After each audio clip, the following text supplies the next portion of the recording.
Өзім сән деп кішкентай бала қысап мәз болып жүрмін да. Екі күн болды мәз болып жүрмін. Ол кішкене. Өз өміріңізден кино түсіретін болсаңыз, қандай атау беретін едіңіз? Қол жетпесім.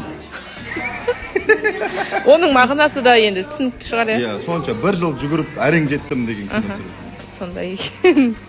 Басты рөлде Садәулет пен Зарина ма? Басты рөлде өзім айтайыншы мен бол. Айтыңыз. Басты рөлде мен және де орамалда қаруды қыз. Барлықтарыңызға қайырлы күн, достар. Сіздер жобасының тұрақты көрермендері. Менің фандарым деп. Бүгін осындай образ келіп келдім. Қалай ойлайсыздар? Қай ұлттың несі? Киімі, ұлттық киімі.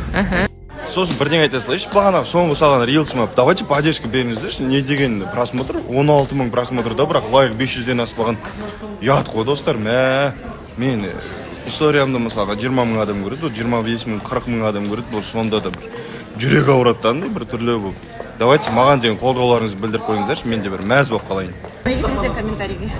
Бүгін де өнер көрсетесіз бе? Бірақ бүгін 20 секунд берем дейді. Кеше 10 секунд билеп қойыппын, енді бүгін 20 секундтық би қыл деп жатыр Жансая, бірақ бүгін көре жатарсыздар. Қызықтың бәрі эфирде Гүлнұр қоятын сияқты, міндетті эфир көріңіздер.